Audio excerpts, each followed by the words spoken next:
अस्सलाम वालेकुम। आज इस वीडियो लेक्चर के अंदर हम दोबारा स्टेम एंड लीफ प्लॉट के बारे में पढ़ें और आज की इस वीडियो के अंदर हम क्वार्टाइल्स के बारे में पढ़ेंगे कि हम किस तरह स्टेम एंड लीफ के थ्रू क्वार्टाइल वगैरह निकाल सकते हैं और इंटर क्वार्टाइल क्या होते हैं। तो आज हमने इसको देखना है, ठीक है। तो जिस तरह लास्ट वीडियो में आपको याद होगा कि हमने मीन, मीडियन एंड मोड निकाला था और किस तरीके से निकाला था, बिल्कुल उसी तरीके को हमने फॉलो करना है और आज के इन सवालों को भी सॉल्व करना है। तो आज की वीडियो के अंदर सिर्फ न्यू ये है कि हम क्वार्टाइल निकालेंगे, लेकिन क्वार्टाइल हम दो तरीक़ों से निकालेंगे ताकि आप लोगों की दोनों तरीके से जो प्रैक्टिस हो सके। लाइक एक हम स्टेम एंड लीफ तरीके से निकालेंगे, ठीक है, मेथड से, और सेकेंडली एक हम जो नॉर्मल वे होता है हम उसको उस तरीके से निकालेंगे। तो सबसे पहले स्टेम एंड लीफ के लिए मैं एक लाइन ड्रॉ कर लेता हूँ जो कि एक स्टैंडर्ड है, ठीक है। एक लीफ लिख लेता हूँ मैं यहाँ पर और यहाँ पर स्टेम आ गया। अब सबसे पहले आपको अपने लेफ्ट मोस्ट डिजिट देखने की क्या है। यहाँ पर 1 है और आपके पास 2 है, तो आपने सिंपल 1 और 2 लिख दिया यहाँ पर। अब आपको अरेंज करना है इन असेंडिंग ऑर्डर। याद रहे कि आपको सारी चीज़ें असेंडिंग ऑर्डर के अंदर करनी है। डिसेंडिंग ऑर्डर में होगा तो आपका जो आंसर है वो नहीं आएगा, ठीक है। तो सबसे पहले सबसे छोटी वैल्यू जो है वो है 12, तो मैंने यहाँ पे लिख दिया 2। इसके बाद है 13, देन 14, फिर 14 है तो 14 का मुझे 4 लिखना है बस यहाँ पर। 14 का 4 एंड दोबारा ये 14 आ गया है, ठीक है। तो ये मैंने 4 लिख लिया यहाँ पर। 4 के बाद फिर आ गया है 17 एंड 17, तो 7 एंड 7, और इसके बाद कौन सी वैल्यू है। अब यहाँ पर इनकी वैल्यूज़ ख़त्म हो गई है, 25 और 27 रह गई, तो 5 और 7 मैंने इस तरीके से बना दिया है। तो यहाँ पर 23 भी है, हाईलाइट कर दूँ मैं इनको, ठीक है। तो इसको हाईलाइट कर देते हैं और इसको मिटा के लिख लेते हैं। तो 23, 23, 25 एंड 27 इस तरीके से हो गया। अब यहाँ क्या करना है, अब हमें यहाँ पर सिंपल इसको क्या निकालना है। सबसे पहले तो हमें निकालना है मीन। तो आज की वीडियो में हम मीन भी निकाल लेते हैं। तो मीन निकालने का तरीका क्या होता है, इन सबको ऐड करें और डिवाइड बाय टोटल कर दें। तो अब हम स्टेम एंड लीफ के थ्रू भी देख लेते हैं क्या होता है। तो सिंपल आपको करना है कि जो भी नंबर यहाँ लिखे हैं इन दोनों को मिला के लिखना है और प्लस करना है। जैसे कि मैं इसको दर साइड में कर लूँ, तो अगर आप यहाँ पर यूँ देखें तो 1 और 2 है, तो 1 2 का मतलब 12 प्लस, फिर बीच में स्पेस था तो इसका मतलब आपने प्लस कर दिया यहाँ पर, ठीक है। प्लस 13 प्लस, फिर बीच में स्पेस था तो प्लस लगा दिया, फिर 1 और 4 14।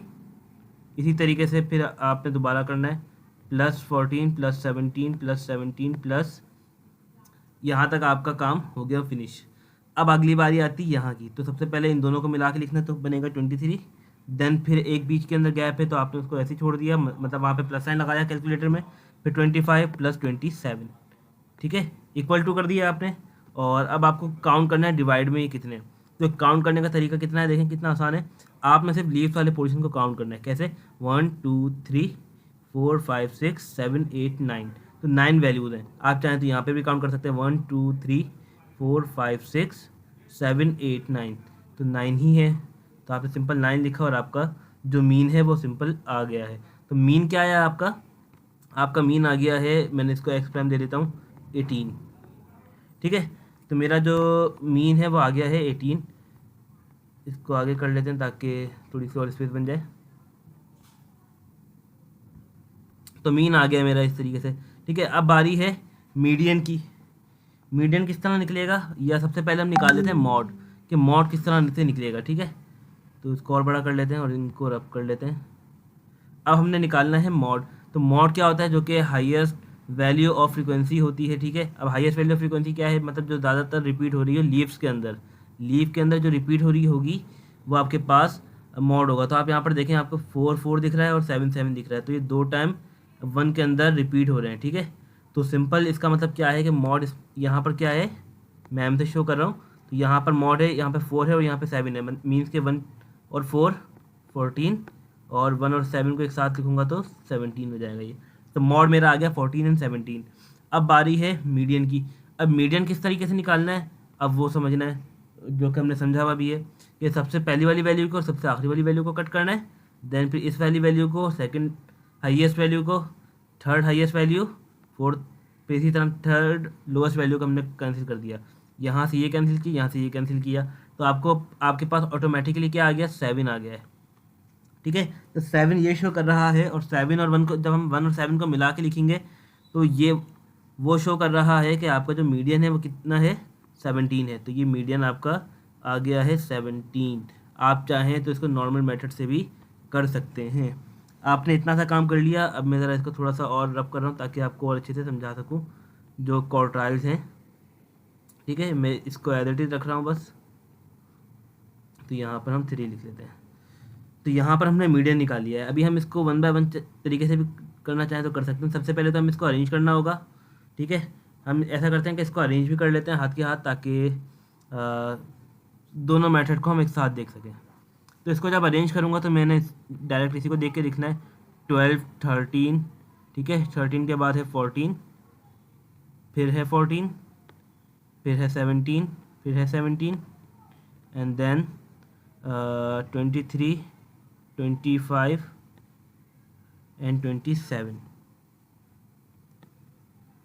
ठीक है, आप चाहें तो मीडियन ऐसे ही निकाल सकते हैं। कैसे, टोटल वैल्यूज़ कितनी है, 4 ऊपर हैं और 4 आपने ये छोड़ दी, तो आपके पास मिडिल वैल्यू आ गई 17। तो आपने देखें मीडियन ऐसे ही निकाल दिया। अब मोस्ट रिपीटेड वैल्यू यहाँ पर कौन कौन सी है, 14 है और यहाँ पर 17 है। तो आपने उसको स्टेम एंड लीफ मेथड से भी निकाल दिया है कि आपके पास मीन और मोड क्या आ गया, 14 एंड 17। अब बारी है क्वार्टाइल की। क्वार्टाइल निकालने का तरीका ये है, जब भी आपके पास इस तरीके से आपके पास ऑड नंबर के अंदर वैल्यूज़ हों, क्योंकि जब लीव्स का आप सम करेंगे तो उसका आंसर क्या आ रहा था आपके पास, मैं इसको यहाँ पर लिख दूँ तो आपके पास सम आ रहा था 9। तो जब आपके पास मॉड निकल जाएगा तो आपने सिंपल उसको क्या करना है, मैं इसको दोबारा बता दूँ आपको। उसको करना क्या है, आपने वहाँ पे एक लाइन यूँ लगा देनी है। ठीक है, तो जो मिडिल वैल्यू आपने इस तरह करके लगाई है, इसका मतलब ये है कि जो मिडिल वाली वैल्यू है वो शो कर रहा है कि ये क्या है, ये आपका है मीडियन। ठीक है, तो ये वाली वैल्यू आपकी है मीडियन। अब क्या करना है, अब आपके पास ये 4 वैल्यूज आ गई और आपके पास ये 4 वैल्यूज आ गई। अब जो 7 से पीछे वाली हैं, बिफोर वाली हैं, ये आपको देंगे लोएस्ट क्वार्टाइल, और जो 7 के बाद वाली हैं, आफ्टर वाली हैं, वो आपको देंगे हाईएस्ट क्वार्टाइल। मीन्स के जो क्वार्टाइल जो upper part of the quartile होगा। ठीक है, अब इसको कैलकुलेट किस तरीके से करना है, बिल्कुल इसी तरीके से आपको सबसे हाईएस्ट, सबसे लोएस्ट और सबसे हाईएस्ट। अब आपके पास क्या क्या बच गई हैं, ये 2 वैल्यूज़ बच गई हैं और इसके साथ। तो Q1 निकालने का तरीका देखें कितना आसान हो गया। अब ना फार्मूला यूज़ करना पड़ा और आपने इजीली इसको निकाल लिया। Q1 कैसे निकलेगा, बस 1, ये 3 और 4 आया था। अब जब इनको मिला के लिखेंगे तो 13 + 14, क्योंकि बीच में गैप आ गया था। कितनी वैल्यूज़ हैं, 2। इसको यूँ सम कर दें और यहाँ पर अपना आंसर निकाल लें। तो 13 + 14, 13 + 14 डिवाइडेड बाई 2। पहले इसको सम डिवाइड कर देते हैं, सम किया डिवाइडेड बाय 2, तो 13.5 मेरा आंसर आ गया है, 13.5। ठीक है, तो इस तरीके से मैं अपने क्वार्टाइल को निकाल सकता हूँ। तो जो हमारा Q1 तो निकल चुका है इजीली। तो अब हमने निकालना है Q3। ठीक है, 13.5। अब निकालना है Q3। तो Q3 निकालने का तरीका क्या है, देखें। Q3 को भी निकालने का तरीका ऐसा ही है कि अब आपको इन वाली वैल्यूज़ को, अब मैं मार्कर चेंज कर लेता हूँ। तो ऐसा करते हैं कि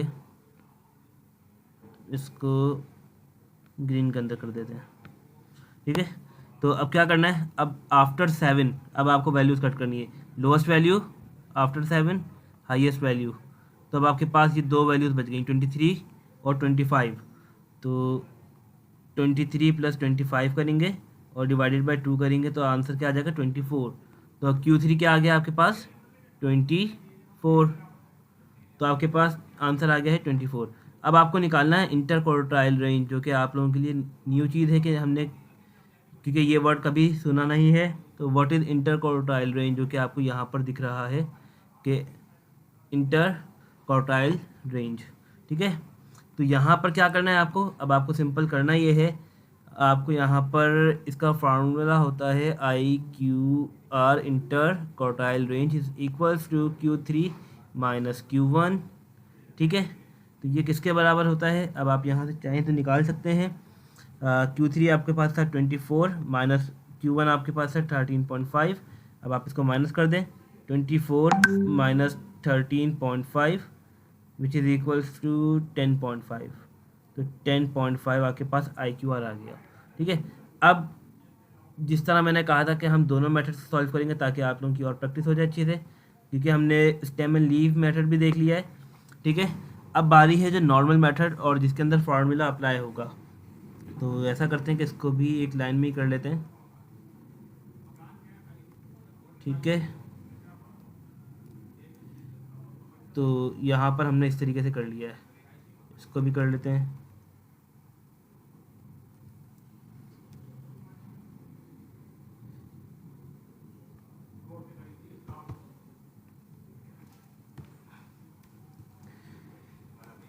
कंट्रोल V कर दिया। ठीक है, तो ये अरेंज हुआ हुआ असेंडिंग ऑर्डर के अंदर। अब आपको निकालना क्या है, मीन मीडियन मोड तो निकालना आसान है और मीन तो हमने निकाल लिया है, मीडियन भी निकाल चुके हैं, मोड भी निकाल चुके हैं। अब जो बारी है क्वार्टाइल की, हमने क्वार्टाइल के लिए समझना है वो किस तरीके से होंगे, अब उसको देखते हैं। क्वार्टाइल जब निकालेंगे Q1 तो उसके लिए सिंपल फार्मूला होता है। मैं यहाँ पर जनरल फार्मूला पहले लिख दूँ, QI। ठीक है, QI is equals to IN+1 upon 2 एक टर्म। ठीक है, अब यहाँ पर क्वार्टाइल क्या होता है, क्वाड का मतलब जिस तरह आप लोगों ने सुना होगा क्वाड का क्या मतलब होता है, 4।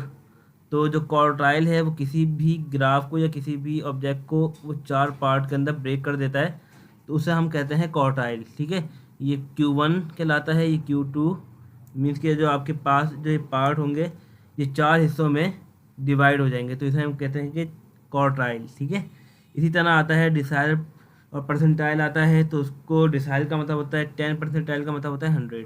तो इस तरीके से हम इसके फार्मूलाज में फ्लक्चुएशन करते हैं और वो क्या करेंगे वो अभी हम देख लेंगे in the end of the video. ठीक है, जब मुझे निकालना है Q1 निकालना है, तो Q1 निकालने के लिए क्या करना होगा, I की वैल्यू 1 है तो I मुझे यहाँ पे 1 रखना पड़ेगा। N टोटल था 9, 9+1 10 अपॉन 2, तो 10 upon 2 is equals to 5th term आपके पास क्या है, क्वार्टाइल है। और सॉरी मैंने यहाँ पर 2 लिख दिया है, मिस्टेक हो गई है, यहाँ पर लिखना है 4। क्वाड का मतलब था 4, तो डिवाइड में 4 आएगा। ठीक है, तो जब इसको 4 करूँगा तो ये ऑटोमेटिकली बन जाएगा 2.5। अब आप यहाँ कहेंगे कि 2.5 आ गया, अब क्या करें, तो 2.5 का क्या मतलब होता है कि 1 2, ये नंबर 1 है, ये नंबर 2 है, तो इसके बाद और इनके दरमियान में कोई वैल्यू होगी। अब वो वैल्यू क्या होगी वो फाइंड करनी है, तो उसको फाइंड करने का तरीका क्या है, सबसे पहले तो आपने मार्किंग कर लेनी है कि 1 2, ये 1 ये 2, तो 2 आपका क्या है, 2 आपका है 13। ठीक है, प्लस किया आपने, जो डेसिमल नंबर है जो कि पॉइंट वाला आपने उसको अलग लिखा, और यहाँ पर आपको क्या लिखना है मैं ब्रैकेट के अंदर पहले लिख देता हूँ, जो भी आपके पास नंबर आया है टर्म आई है 2.5 के बाद क्या आता है, 2 के बाद क्या आता है 3, तो third term minus second term. मैंने अब इसको जनरली लिख दिया है, और इसको मैं और जनरल लिखूँगा तो यहाँ से भी मिटा के सेकंड टर्म मुझे लिखना पड़ेगा, सेकंड टर्म, और इसको मिटा के जो मैं लिख देता हूँ डेसिमल पार्ट, मैं DP लिख रहा हूँ। ठीक है, decimal part, DP stand for decimal part. तो अब आपने क्या करना है, जो भी आपके पास वैल्यूज आई है अब आपको इसके अंदर पुट करना है। पुट करेंगे तो क्या बनेगा, 13 प्लस 0.5 इंटू थर्ड वैल्यू आपकी क्या है, थर्ड वैल्यू है आपकी 14, तो 14 minus 13 which is equals to 13 plus 0.5, और ये बराबर होता है 13.5 के, जो कि आप लोगों ने स्टेम एंड लीफ मेथड में निकलवाया था मेरे साथ। तो इसी तरीके से हमने Q1 को निकाल लिया है 13.5, और ये आंसर और जो दूसरा स्टेम एंड लीफ का आंसर था वो बिल्कुल मैच कर गया है। तो इस तरीके से हम अपना आंसर निकालते हैं। अब एक बात और बताना रह गई, जो मीडियन है, मीडियन को हम कहते हैं Q2। ठीक है ना, सेकंड ऑफ द क्वार्टाइल, कि Q2 आपके पास आ गया, तो हम यहाँ पर इस फॉर्मूले के अंदर भी मीन्स कि इस मेथड के अंदर भी हम Q2 नहीं निकाल रहे, क्योंकि हम ऑलरेडी निकाल चुके हैं पहले ही। अगर मैं यहाँ से 4 टर्म छोड़ दूँ और यहाँ से भी 4 टर्म छोड़ दूँ, तो यहाँ पे 17 है था, तो ये वाली टर्म आपके पास मीडियन है, और मीडियन को ही हम Q2 कहते हैं। ठीक है, तो ये आसान तरीका था। अब आपको निकालना है Q3, तो आपको क्या करना होगा, सिंपल लाइन लगा लेते हैं। मैं इसको अब डायरेक्ट कर रहा हूँ, Q3 इज इक्वल्स टू आई की जगह रखूँगा 3 इंटू 9 + 1 10, 10 डिवाइड बाई 4 और ये टर्म आ जाएगा। ठीक है, तो Q ये आ जाएगा आपके पास 30 डिवाइड बाई 4। तो जब 30 डिवाइड बाई 4 करते हैं, 30 divided by 4 which is equals to 7.5 term. अब इसको भी वैसे ही निकालना है। तो 7 टर्म पे क्या है मेरे पास, 1 2 3 4 5 6 7, 7 पे है मेरे पास 23। तो 23, ठीक है, 23 आ गया है। 23 के बाद डेसिमल पार्ट में है मेरे पास 0.5। यहाँ डेसिमल पार्ट के ऊपर कुछ भी हो आपने वही डेसिमल पार्ट लिखना है, चाहे यहाँ पे 2.025 हो या 2.75 हो तो डेसिमल में 0.75 लिखा जाएगा। ठीक है, तो कुछ भी वैल्यू होगी डेसिमल के अंदर वो आपको यहाँ पे लिखनी है और आपको प्रॉपर अपना आंसर निकालना है। तो यहाँ पे 0.5 है और फिर 7 के बाद क्या आता है 8, तो 23 के बाद है 25, तो 25 माइनस 23 में करूँगा तो आंसर मुझे मिलेगा 23 प्लस 0.5 इंटू यहाँ पर आएगा 25 में से 23 का 2, तो विच इज़ इक्वल्स टू 24। 24 वो आंसर है जो कि हमने अपने Q3 में निकाला था। अब जब इंटर क्वार्टाइल रेंज जब मुझे चाहिए होगी तो मुझे सिंपल क्या करना पड़ेगा, IQR is equals to Q3 minus Q1, तो 24 minus 13.5 which is equals to 10.5। ठीक है, तो आपने देखा कि हम किसी भी फॉर्मूले के थ्रू अपना जो क्वार्टाइल का फॉर्मूला है वो बना सकते हैं और निकाल सकते हैं। ठीक है, तो अब एक और सवाल है उसको हम सॉल्व कर लेते हैं, देन इसके बाद फिर वीडियो को एंड करते हैं। तो यहाँ पर कुछ एक और सवाल है जिसको हम सॉल्व करने वाले हैं।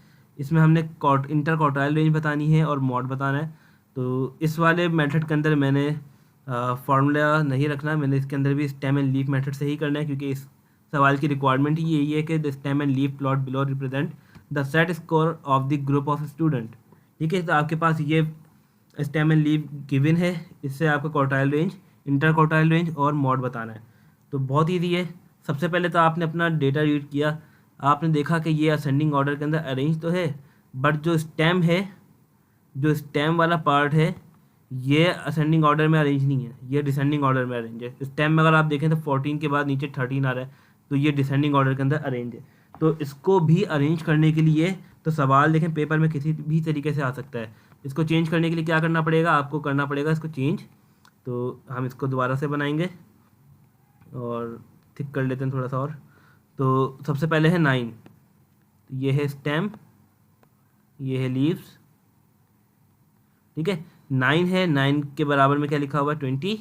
फिर 10 है, तो 10 है तो क्या लिखेंगे हम यहाँ पर 40, 80 एंड 80। फिर है 11, वहाँ पर हम लिखेंगे 20, 40। ठीक है, फिर है 12, 12 पे है मेरे पास 20, 40, 40, 80।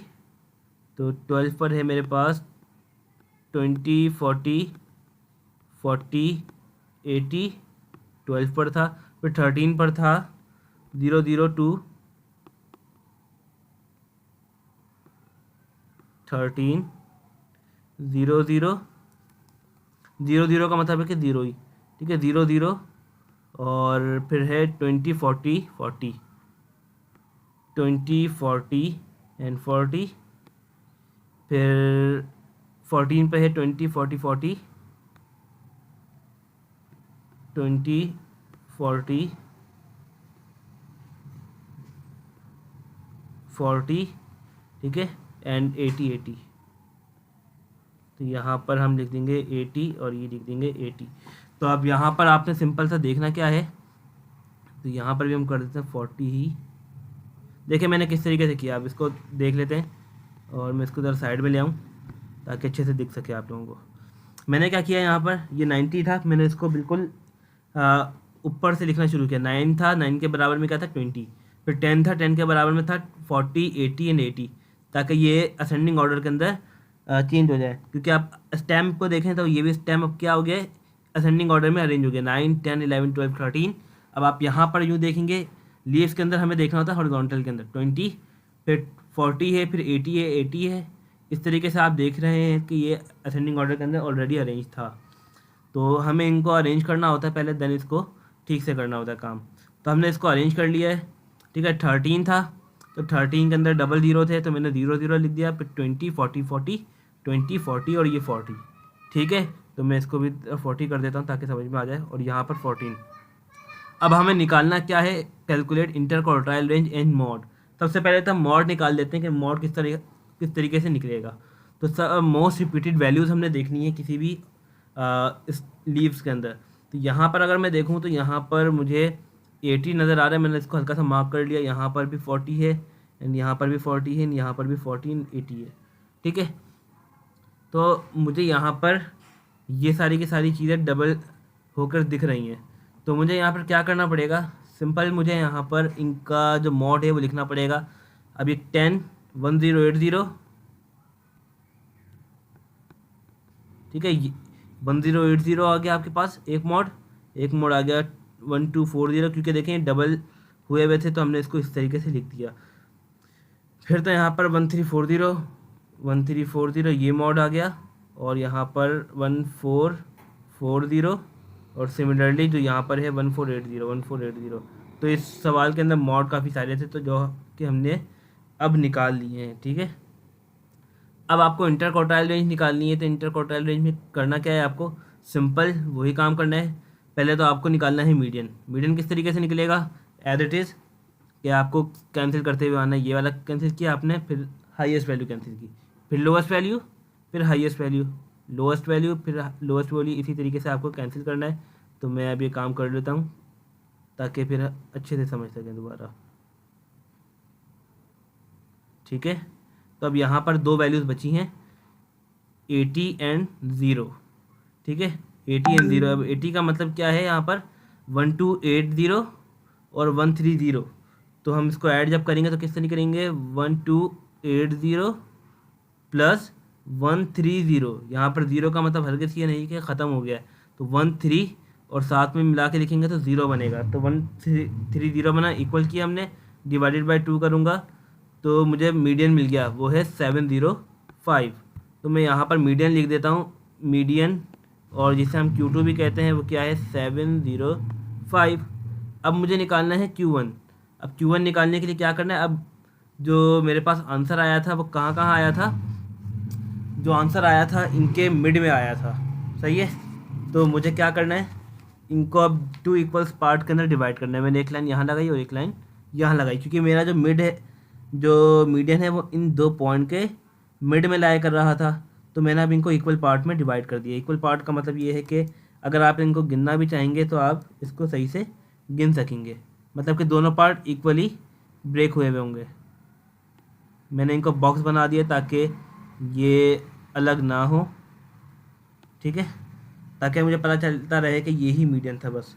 अब आप चाहें तो इसको काउंट करके देख लें ताकि आपको थोड़ा सा पता चल जाएगा कि आपने जो काम किया है बिल्कुल ठीक किया है। कैसे पता चलेगा, काउंट करें इस तरीके से, 1 2 3 4 5 6 7 8 9। 9 वैल्यूज़ यहाँ पर हैं बिफोर द मीडियन।